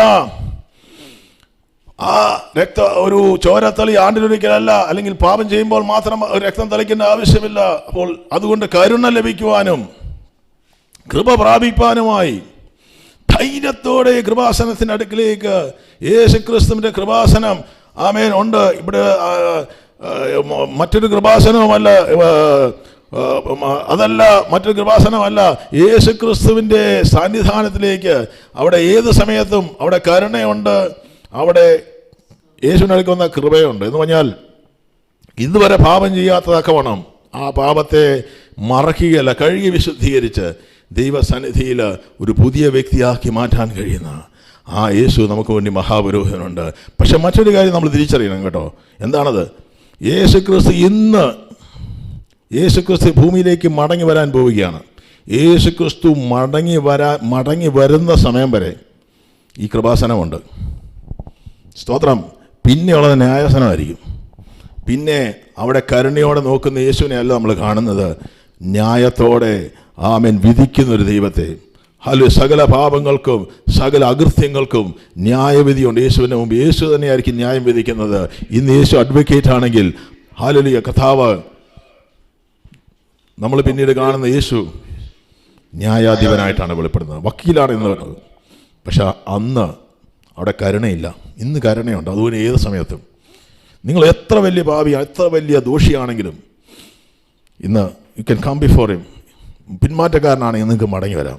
പക്ഷെ ഭൂമിയിൽ നിന്ന് മാറ്റപ്പെട്ടു പോയാൽ പിന്നെ മടങ്ങി വരില്ല. ഏത് സമയത്തും മടങ്ങി വരാം. God is giving us time. അത് യേശുക്രിസ്തുവിൻ്റെ കൃപാസനം ഒന്നുണ്ട്. You can go before him. പക്ഷെ അതൊരു ന്യായാസനമായി മാറാൻ പോവുകയാണ്. അവിടെ പിന്നെ കരുണയില്ല, അവിടെ പിന്നെ കൃപയില്ല, അവിടെ നിത്യമായ ന്യായവിധി. അതുകൊണ്ടാണ് യേശുക്രിസ്തുവിനെ മത്തായി സുവിശേഷം 25-ാം അധ്യായത്തിൽ കർത്താവ് യേശുക്രിസ്തു തന്നെ പറയുന്നുണ്ട്, ഒരു വശത്തേക്ക് ആടുകളെയും കോലാടുകളെയും കർത്താവ് തിരിക്കുന്നതായിട്ട് നമുക്ക് കാണുന്നതിലേക്ക് നമുക്ക് പോകാനുള്ള സമയത്തിന് പരിധികളുണ്ട്. അപ്പോൾ കർത്താവ് ഈ ദിവസങ്ങളിലും നീതിയോടെ നിൽക്കുന്ന ഒരു ദൈവവൈദ്യൻ്റെ പ്രാർത്ഥന ദൈവസന്നിധാനത്തിലേക്ക് കയറി ചെല്ലത്തുള്ളൂ. എന്തുകൊണ്ടാണ് ദൈവസഭ പ്രാർത്ഥിച്ചാൽ മാത്രം കാര്യം നടക്കുന്നത്? എന്തുകൊണ്ടാണ് രക്ഷിക്കപ്പെട്ട ഒരു വിശ്വാസി പ്രാർത്ഥിച്ചാൽ അതിനകത്ത് വ്യത്യാസം വരുന്നത്? യാക്കോബ് അപ്പോസ്തലൻ പറയുന്നു, നീതിമാന്റെ ശ്രദ്ധയോടുകൂടിയ പ്രാർത്ഥന, സ്തോത്രം, അത് ഫലിക്കും എന്ന് പറഞ്ഞാൽ ബാക്കി പ്രാർത്ഥനകളൊക്കെ പ്രാർത്ഥിക്കാം, പക്ഷെ നടക്കുമെന്ന് ഒരു ഗ്യാരണ്ടിയില്ല. 100 പ്രാർത്ഥനകൾക്കുള്ളിൽ ഒരു പ്രാർത്ഥന 2 പ്രാർത്ഥന ദൈവം കേട്ടേക്കാം.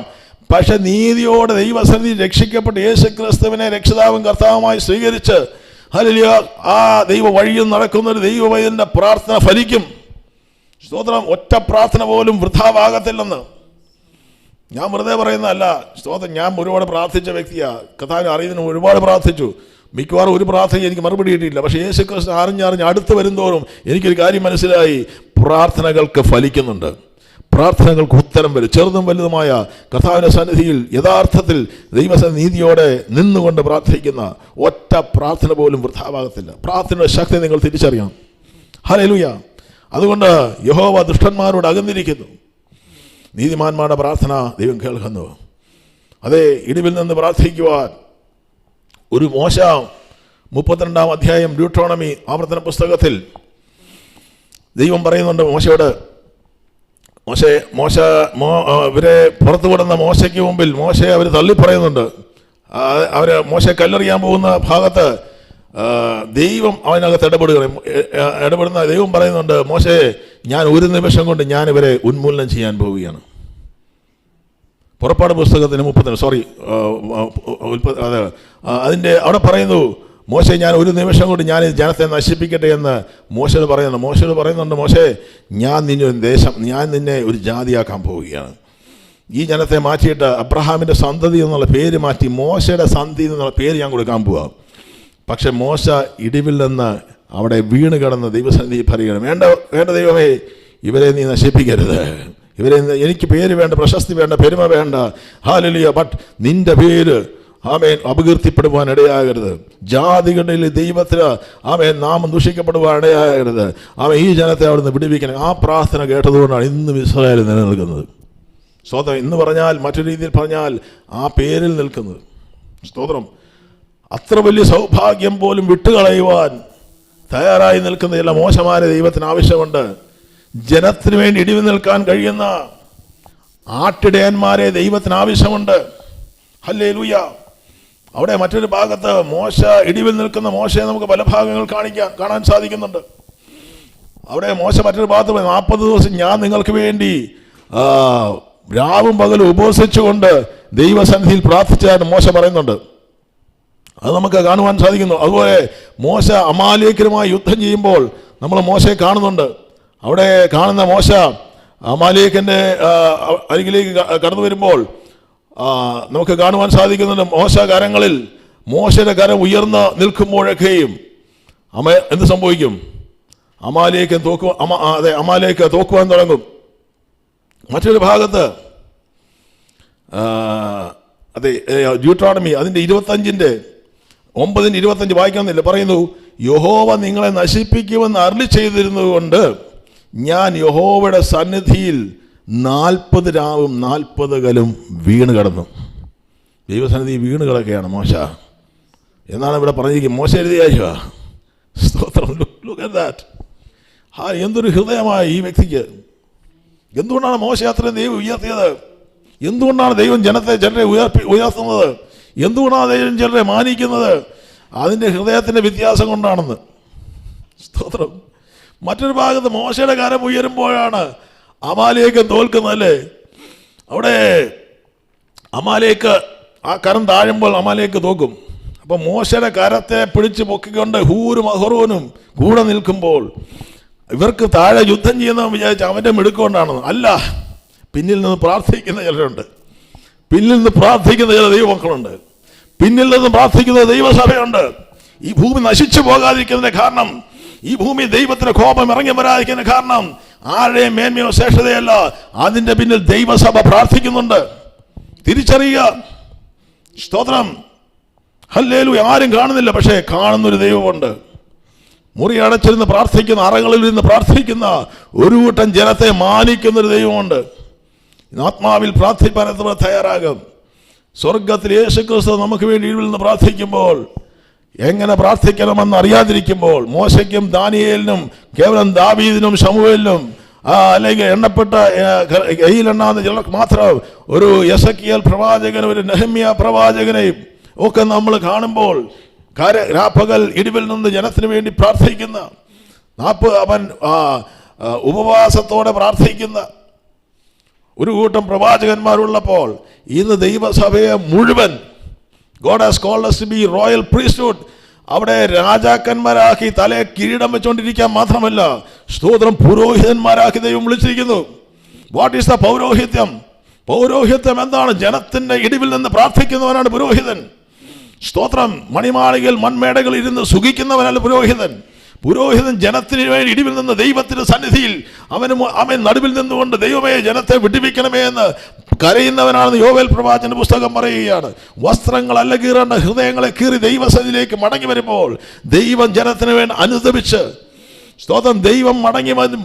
ദൈവം അനുദപിക്കുകയല്ല, ദൈവത്തിന് മാനസാന്തരത്തിന്റെ ആവശ്യമില്ല. But God will reverse his decisions. സ്തോത്രം, വരാമായിരുന്ന അനർത്ഥത്തെ ദൈവം മാറ്റിക്കളഞ്ഞു. അല്ലെ, അവിടെ പറയുന്നത് ചക്കിൽ വീഞ്ഞ വെണ്ണയും കവിഞ്ഞൊഴുകും. ഹല്ലേലൂയ. God will do wondrous things. അത്ഭുതകരമായി ദൈവം പ്രവർത്തിക്കും. മോൺസ്ട്രസ് തിങ്സ്, ഇംഗ്ലീഷിൽ അങ്ങനെയാണ് പറഞ്ഞിരിക്കുന്നത്. ശത്രു മോൺസ്ട്രസ് തിങ്സ് ചെയ്യുമ്പോൾ ദൈവം വണ്ടറസ് തിങ്സ് ചെയ്യും.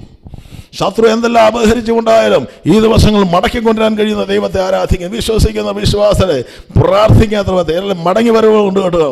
ഹല്ലേലൂയ.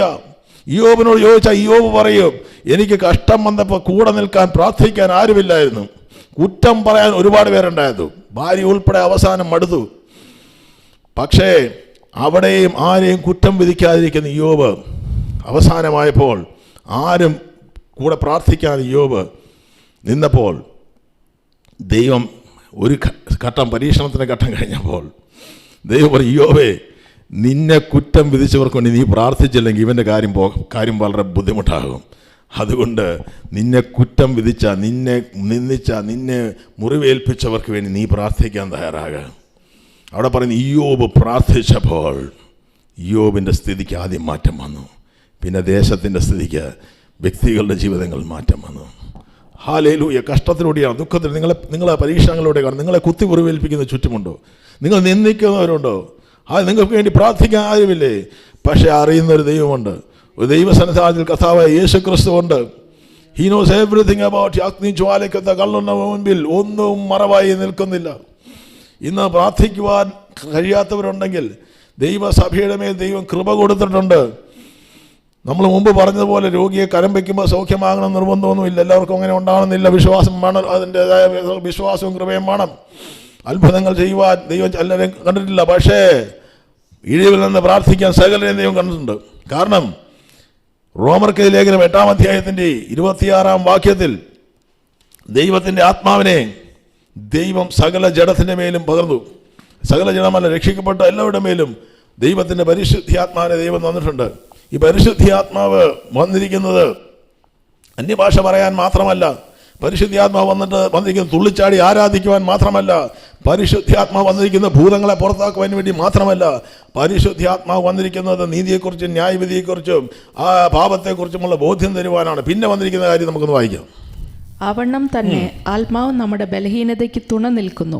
വേണ്ടും പോലെ പ്രാർത്ഥിക്കേണ്ടത് എന്തെന്നും നാം അറിയുന്നില്ലല്ലോ. ആത്മാവ് തന്നെ ഉച്ചരിച്ചുകൂടാത്ത ഞരക്കങ്ങളാൽ നമുക്ക് വേണ്ടി പക്ഷവാദം ചെയ്യുന്നു.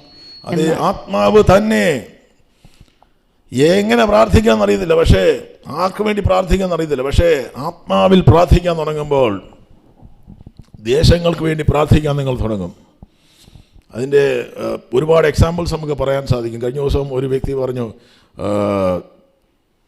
അവർ മറ്റൊരു ദേശത്തായിരുന്നു, അവർ പ്രാർത്ഥിച്ചുകൊണ്ടിരുന്നപ്പോൾ കൂടെ ഇന്ന് ആഫ്രിക്കൻ പ്രാർത്ഥിക്കുക, ഇംഗ്ലീഷ് പ്രാർത്ഥിക്കുക. അല്ല, ഒരു സ്ത്രീ, അവർ പഠിച്ചിട്ടില്ല, അവർക്ക് ഇംഗ്ലീഷ് അറിയത്തില്ല. പക്ഷേ ഈ സ്ത്രീ ആത്മാവിൽ പ്രാർത്ഥിക്കുകയാണ്. പ്രാർത്ഥിക്കുമ്പോൾ അവർ പ്രാർത്ഥിക്കുന്നത്, ഇംഗ്ലീഷിൽ പ്രാർത്ഥിക്കുന്ന ഒരു ദേശത്തിന് വേണ്ടിയാണ് പ്രാർത്ഥിക്കുകയാണ്, ഇംഗ്ലീഷിൽ.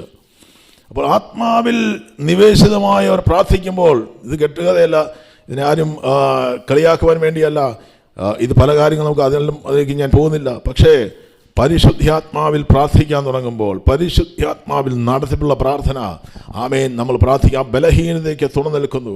നമ്മുടെ സ്വയം സ്നേഹങ്ങളും സ്വയം ഇഷ്ടങ്ങളും ജഡിയാസക്തികളും ഒക്കെ നമ്മളെ ഈ പ്രാർത്ഥനയിൽ നിന്ന് മാറ്റി നിർത്തുമ്പോൾ, സ്തോത്രം, നമ്മുടെ സ്വയം ചിന്തകളും എല്ലാം ഇതിന് നമ്മളെ പിടിച്ചു മാറ്റുമ്പോൾ, പരിശുദ്ധാത്മാവിൻ്റെ ശക്തി ഒരുവൻ്റെ ശരീരത്തിന് മേൽ വെളിപ്പെടുമ്പോൾ, ജീവനില്ലാതിരിക്കുന്ന, ശക്തിയില്ലാതിരിക്കുന്ന, എങ്ങനെ പ്രാർത്ഥിക്കണമെന്ന് അറിയാതിരിക്കുമ്പോൾ, എന്ത് പറയണമെന്ന് അറിയാതിരിക്കുമ്പോൾ, ആത്മാവിൻ്റെ ശക്തി ഒരുവൻ്റെ മേൽ കടന്നു വരുമ്പോൾ ആത്മാവ് നിയന്ത്രണം ഏറ്റെടുക്കാൻ തുടങ്ങും. ആ ബലഹീനതയ്ക്ക് പരിശുദ്ധാത്മാവ് നിൽക്കുന്നു. വീണ്ടും പോലെ പ്രാർത്ഥിക്കുവാനുള്ള കൃപ, ദൈവസന്നിധിയിൽ കയറി ചെല്ലുന്ന പ്രാർത്ഥനകൾ, അത് പരിശുദ്ധാത്മാവിന് മാത്രമേ നൽകുന്നു. അതുകൊണ്ട് ഇന്ന് ഇടിവിൽ നിന്ന് പ്രാർത്ഥിക്കുന്നത് സ്വർഗത്തിൽ യേശുവാണെങ്കിൽ, ഭൂമിയിൽ എൻ്റെ ഉള്ളിൽ, നിങ്ങളുടെ ഉള്ളിൽ വസിക്കുന്ന ആത്മാവ് എങ്ങനെ പ്രാർത്ഥിക്കണം നമ്മളെ പഠിപ്പിക്കും. ആത്മാവുള്ള പ്രാർത്ഥനയ്ക്ക് വേണ്ടി ഈ ദിവസങ്ങളിൽ നമുക്ക് ഏൽപ്പിക്കാം. ആമേൻ. Holy spirit will allow you. അതേ കർത്താവിൻ്റെ സന്നിധിയിൽ വീണ് കിടന്ന ഒരു മോശ 40 പകലും 40 രാവും ഉപവാസ, പച്ചവെള്ളം പോലും കുടിച്ചിട്ടില്ലെന്നാണ് തിരുവചനത്തിൽ പറഞ്ഞിരിക്കുന്നത്. യേശുക്രിസ്തു വെള്ളം കുടിച്ചിരിക്കാമെന്ന് പറയുന്നു. പക്ഷേ 40 ദിവസവും 40 പകലും 40 രാത്രിയും പച്ചവെള്ളം കുടിക്കാതെ ദൈവസന്നിധിയിൽ ദൈവവുമായിട്ട്, ആമേൻ, അവിടെ ഇരിക്കുന്ന മോശ പറഞ്ഞിരിക്കുന്ന ദൈവ മക്കൾക്ക് വേണ്ടി മോശ അത്ര തീക്ഷ്ണതയോടെ 10 കൽപ്പനകളുള്ള ദൈവത്തിന് കൈപ്പിടിയാൽ എഴുതപ്പെട്ട, ദൈവം വെട്ടിയെടുത്ത പലകയിൽ 10 കൽപ്പനകളുമായി മാറോട് ചേർത്ത് പിടിച്ച് അത്ര സ്നേഹത്തോടെ ആ ജനത്തോട് അറിയിക്കുവാൻ വളരെ ദാഹത്തോടെ, ആ സ്നേഹത്തോടെ കടന്നു വരുന്ന മോശയുടെ മുമ്പിൽ, ആമേൻ, നമുക്കറിയാം, വിഗ്രഹങ്ങൾക്ക് മുമ്പിൽ തുള്ളിച്ചാടുന്ന ജനത്തെ കണ്ടപ്പോൾ, ആമേൻ, മോശ കൽപ്പലക എറിഞ്ഞു കളഞ്ഞെന്ന് പറഞ്ഞാൽ മോശ നമുക്ക് കുറ്റം പറയാൻ പറ്റത്തില്ല. നമ്മൾ അന്നേരം ആണെങ്കിൽ ഈ പരിപാടി നിർത്തി പോയേന്. പക്ഷേ മോശ അവിടെ നിർത്തിയില്ല. കാരണം ജനത്തിന് വേണ്ടിയുള്ള ഒരു എരിവ് അദ്ദേഹത്തിൻ്റെ ഹൃദയത്തിനകത്തുണ്ടായിരുന്നു. ദൈവത്തിന് വേണ്ടി നിൽക്കാൻ തയ്യാറാകുന്ന ഒരു മോശമാര് ഈ ദിവസങ്ങൾ എഴുന്നേൽക്കട്ടെ എന്ന് ഞാൻ പ്രാർത്ഥിക്കുകയാണ്. ദാനിയേൽ പ്രവാചകൻ അവിടെ രട്ടുടുത്തും വെണ്ണിയിലിരുന്നു കൊണ്ടും പ്രാർത്ഥനയോടെ, യാചനകളോടെ പ്രാർത്ഥിക്കുന്ന ഒരു ദാനിയേൽ പ്രവാചകൻ, ദാനിയേൽ നമ്മൾ കാണുന്നുണ്ട്. സ്തോത്രം. നെഹമ്യാവിനെ പറ്റി പറഞ്ഞിരിക്കുന്നത് ഇൻഡെഫിനിറ്റ് ആയിട്ടുള്ള ഉപവാസം അദ്ദേഹം പ്രഖ്യാപിച്ചുകൊണ്ട്, കുറേ നാൾ ദുഃഖിച്ചും കരഞ്ഞും കൊണ്ട് രാജാവിൻ്റെ തിരുസന്നിധാനത്തിൽ അതേ ഏറ്റവും അടുത്ത് ഏറ്റവും സുഖകരമായ ജീവിത അവസ്ഥകൾ ഇരിക്കുമ്പോഴും അദ്ദേഹത്തിൻ്റെ ഉള്ളിൽ വിങ്ങുന്ന ഒരു വേദനയുണ്ട്. തൻ്റെ ജനം മഹാകഷ്ടത്തിൽ കിടക്കുന്നു. ദാവീദ് പറയും, ദാവീദിന് ഉറങ്ങാൻ കഴിഞ്ഞില്ല, കാരണം പെട്ടകം തിരശ്ശീലകൾക്ക് പിന്നിൽ കിടക്കുന്നു. ദാവീദ് പറഞ്ഞു, ഈ ജനത്തെ നീ നശിപ്പിക്കരുത്, എൻ്റെ തെറ്റുകൊണ്ടാണെന്ന് പറഞ്ഞ് ദാവീദ് മഹാമാരി, ആമേൻ, കടന്നു വരുവാൻ തക്കവണ്ണം ഇടയായപ്പോഴും അതിൻ്റെ മധ്യയിൽ നിന്ന് കരയുന്നൊരു ദാവീദന്മാരെ ഇന്ന് കർത്താവിന് ആവശ്യമുണ്ട് കേട്ടോ. ഹല്ലേലൂയ. ഇടിവിൽ നിന്ന് പ്രാർത്ഥിക്കുന്ന ഒരു കൂട്ടം ജനത്തെ ദൈവത്തിന് ആവശ്യം. ഒരു സഭയെ കർത്താവ് ഈ ദിവസങ്ങൾ നോക്കുകയാണ്. ഈ ദിവസങ്ങൾ ഹൃദയം നുറുങ്ങിയവർക്ക് യഹോവ സമീപസ്ഥനാണ്. അതെ, ഈ ദിവസങ്ങളിലും ഹൃദയം നുറുങ്ങിയുള്ള പ്രാർത്ഥനയാണ് ദൈവം കേൾക്കുന്നത്. ഹല്ലേലൂയ. വെറുതെ ചൊല്ലിക്കെട്ടിയ പ്രാർത്ഥനകളൊന്നും വൃഥാ, അതൊക്കെ വെറുതെയാണ്. ഇതൊക്കെ ഈ കാണിക്കുന്ന, ആമേൻ, എന്തെല്ലാം നിങ്ങൾ പ്രകടിപ്പിച്ചാലും, ആമേൻ, അതിനൊന്നും ദൈവം പ്രസാദിക്കത്തില്ല. ഹൃദയത്തിൽ നിന്ന് ഉയരുന്ന പ്രാർത്ഥനകൾക്ക് മുമ്പിൽ ഹന്ന ഹൃദയം പകർന്നപ്പോൾ, ഹന്നയുടെ ഹൃദയത്തിനകത്ത് പിന്നീനാലുള്ള നിന്ന മാത്രമല്ല, ദേശത്തിൻ്റെ അവസ്ഥയ്ക്ക് വേണ്ടിയും ഉള്ളിലൊരു കരച്ചിലുണ്ടായിരുന്നു. അതുകൊണ്ടാണ് പറഞ്ഞു, ഒരു ആൺസന്ധിതി തന്നാൽ ഞാൻ കർത്താവിന് നൈവേദ്യമായി കൊടുക്കും, അവനൊരു പ്രവാചകനാക്കി മാറ്റും, ദേശത്തിന് വേണ്ടി അവൻ നിൽക്കും, ഞാൻ അവനെ കർത്താവിന് വേണ്ടി കൊടുക്കുക, എനിക്ക് അവൻ കർത്താവിനുള്ളവനാണ്. ഹല്ലേലൂയ. അപ്പോൾ അങ്ങനെ ഹൃദയം പകർന്ന ഹന്ന, ഹല്ലേലൂയ, ഹൃദയം യേശുക്രിസ്തു പകർന്ന ഐഹിക ജീവിതകാലം നമ്മൾ പറഞ്ഞതുപോലെ ഉറച്ച നിലവിളിയോടെ പ്രാർത്ഥിക്കാൻ തയ്യാറാകുന്നു ഒരു കൂട്ടം ജനത്തെ ഈ ദിവസങ്ങൾ കർത്താവ് നോക്കുകയാണ്. ആമേൻ. നനയ്ക്കുന്നവൻ നനയ്ക്കപ്പെടുമെന്ന് തിരുവചനം പറയുന്നു. അതെ, യെശയ്യാ പ്രവാചന പുസ്തകം 62, എൻ്റെ വാക്കുകൾക്ക് ഞാൻ വിരാമിടുവാൻ ആഗ്രഹിക്കുന്നു. യെശയ്യാ പ്രവാചന പുസ്തകം 62:6 അവിടെ പറഞ്ഞിട്ടിരിക്കുന്ന കാര്യമുണ്ട്. ജെറൂസലേമേ, ഞാൻ നിൻ്റെ മതിലുകളുടെ മേൽ കാവൽക്കാരെ ആക്കിയിട്ടുണ്ട്. അവർ രാവോ പകൽ ഒരിക്കലും മിണ്ടാതെ ഇരിക്കുക ഇല്ല. യഹോവ, അത് കിട്ടിയെങ്കിൽ വായിക്കാം. യെരൂശലേമേ, ഞാൻ നിന്റെ മതിലുകളിൽ മേൽ കാവൽക്കാരെ ആക്കിയിരിക്കുന്നു. അവർ രാവോ പകലോ ഒരിക്കലും മിണ്ടാതിരിക്കില്ല. യഹോവയെ ഓർപ്പിക്കുന്നവരെ, നിങ്ങൾ സ്വസ്ഥമായിരിക്കരുത്. അവൻ യെരൂശലേമിനെ യഥാസ്ഥാനപ്പെടുത്തുവോളം, ഭൂമിയിൽ അതിനെ പ്രശംസാവിഷയമാക്കുവോളം അവന് സ്വസ്ഥത കൊടുക്കുകയും അരുത്.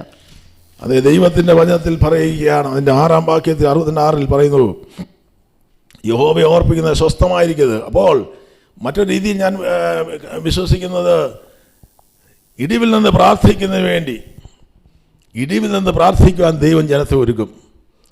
മതിലുകൾ കാവൽക്കാരെ ആക്കിയിരിക്കും, ദൈവം ആക്കും. അനുഭവിച്ചവരുണ്ട്, ഞാൻ അനുഭവിച്ചുകൊണ്ടിരിക്കുന്ന ഞാൻ ദൈവത്തെ അനേകരുടെ ആമേൻ ഞാൻ അറിയാതെ നിങ്ങളും ഞാനും അറിയാതെ പലരും പറയാറുണ്ട് ഞങ്ങൾ നിരന്തരമായി നിങ്ങൾക്ക് വേണ്ടി പ്രാർത്ഥിക്കുന്നത്. വെറുതെ പറയുന്നത്, യഥാർത്ഥത്തിൽ അങ്ങനെ ഒരു കൂട്ടം ജനമുണ്ട്. അതുകൊണ്ടാണ് ഇന്ന് പല ദൈവദാസന്മാരും നിൽക്കുന്നത്. അങ്ങനെ പ്രാർത്ഥിക്കുന്നവരെ അനുഗ്രഹിച്ച് ഞാൻ പ്രാർത്ഥിക്കാറുണ്ട്. സ്തോത്രം, ഹല്ലേലൂയ. നിങ്ങൾ അവരെ ഓർത്ത് അനുഗ്രഹിച്ച് പ്രാർത്ഥിക്കണം. അവരെ ദൈവം മാനിക്കട്ടെ, അവരെ ദൈവം അനുഗ്രഹിക്കട്ടെ. നനയ്ക്കുന്നവൻ നനയ്ക്കപ്പെടും. ഇത് പ്രിൻസിപ്പിളാണ്. നിങ്ങൾ വിതച്ചിട്ടുണ്ടോ? കൊയ്ത്ത് ഉറപ്പാണ്. പ്രാർത്ഥനയിൽ വിതച്ചിട്ടുണ്ടോ? നിലവിളിയോടെ ആമേ നിങ്ങൾ നിലവിളി ആമേ വിതച്ചിട്ടുണ്ടോ? You have a reward. ഹല്ലേലൂയ. അതുകൊണ്ടാണ് ദാനിയേലിനോട് പറഞ്ഞത്, ദാനിയേലേ നീ പുസ്തകം മടക്കിക്കോ. ആമേൻ, സമയത്തിൻ്റെ കാലങ്ങൾ അടുത്തിരിക്കുന്നു. നീതിമാന്മാർ ആകാശമണ്ഡലങ്ങളിലെ അതേ പ്രഭ പോലെ ആയിരിക്കുമ്പോൾ അനേകരെ നീതിയിലേക്ക് തിരിക്കുന്നവർ ആകാശമണ്ഡലങ്ങൾ നക്ഷത്രങ്ങൾ പോലെ വിളങ്ങും. സ്വർഗത്തിൽ പ്രതിഫലത്തിന് വ്യത്യാസമുണ്ട്. ഭൂമിയിൽ നിങ്ങൾ ചെയ്യുന്നത് പലരും കണ്ടില്ലെന്നിരിക്കാം, പക്ഷെ കാണുന്ന രണ്ട് കണ്ണുകൾ ഇന്ന് നിങ്ങളെയും എന്നെ കണ്ടുകൊണ്ടിരിക്കുന്നു. ഹല്ലേലൂയ. നമുക്ക് മടങ്ങിപ്പോകുമ്പോൾ ഒരു തീരുമാനത്തോടെ മടങ്ങിപ്പോകാം. ഇടിവിൽ നിന്ന് പ്രാർത്ഥിക്കാൻ ഞാൻ തയ്യാറാകും കർത്താവേ.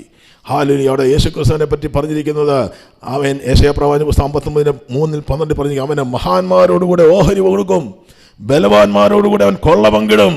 കാരണം എന്താണ്? പ്രാണനെ വർണ്ണത്തൊഴുക്കിക്കളയുക മാത്രമല്ല, അനേകരുടെ പാപം വഹിച്ചു എന്ന് മാത്രമല്ല, അധികമക്കാർക്ക് വേണ്ടി ഇടിവിൽ നിന്നുകൊണ്ട് അധികമക്കാരോടുകൂടെ എണ്ണപ്പെട്ടത് കൊണ്ടുമാണ് യേശുക്രിസ്തുവിനെ ഇത്രയധികം ഉയർത്തുവാൻ ഇടയായത് എന്ന് മറന്നു പോകരുത്. ദൈവകരങ്ങളിൽ കേൾപ്പിക്കാം. അവസാനത്തെ വാക്യത്തിൽ പറയുന്നു, അവൻ്റെ ഭുജം തന്നെ അവന് രക്ഷ വരുത്തി.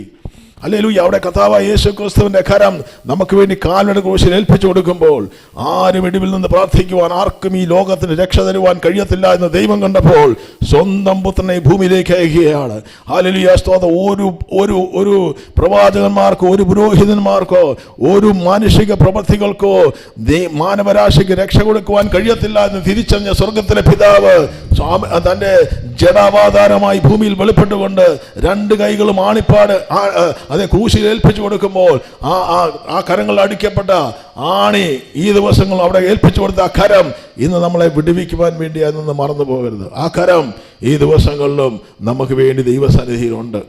ഹല്ലേലൂയ. അപ്പോൾ അവിടെ പറയുന്നു, അവൻ്റെ ഭുജം തന്നെ അവന് രക്ഷ വരുത്തി.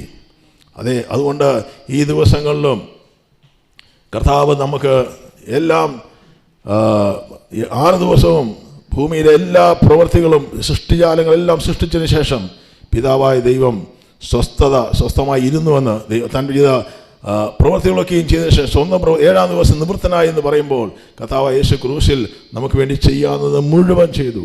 പക്ഷേ ഒരു ശുശ്രൂഷയുടെ കർത്താവ് ചെയ്തുകൊണ്ടിരിക്കുന്നു. സ്തോത്രം. വൺ മോർ തിങ്, നമ്മൾ മുൻപ് പറഞ്ഞതുപോലെ അതേ കർത്താവ് യേശു ക്രിസ്തു നമുക്ക് വേണ്ടി ജോൺ വെസ്ലി പറഞ്ഞതുപോലെ it is because there was nothing more to. ഇനിയൊന്നും ചെയ്യാനല്ലോ, ഒരു പാപത്തിന് വേണ്ടി ഒരു പ്രവൃത്തിയും ചെയ്യാം. Just believe in Jesus Christ, just believe. കർത്താവ് എന്നേക്കും നമുക്ക് വേണ്ടി ജീവിക്കുന്നു. കർത്താവ് യേശു ക്രിസ്തു നമുക്ക് വേണ്ടി ഉണ്ട്. പിതാവിൻ്റെ സന്നിധി ഒന്ന് പൂർണ്ണമായിട്ടും വിശ്വസിക്കാൻ തയ്യാറാണെങ്കിൽ നമുക്ക് ഏത് വിഷയവും കർത്താവിന് മുമ്പിൽ അതേ നമുക്ക് ഈ ദിവസങ്ങളിൽ അതുമായി കടന്നു വന്നാൽ അതിനുമേൽ ദൈവപ്രവൃത്തിയെ വെളിപ്പെടുത്തുവാൻ കർത്താവ് യേശു ക്രിസ്തു ഉണ്ട്. യേശു വരുവാൻ സമയമായിരിക്കുന്നു. കർത്താവിന് വരവേണ്ടി നമുക്കൊരുങ്ങാം. ഇവ ഞങ്ങൾ ദൈവം നിങ്ങൾ അനുഗ്രഹിക്കട്ടെ, ആസ്വദിക്കട്ടെ, ബലപ്പെടുത്തട്ടെ.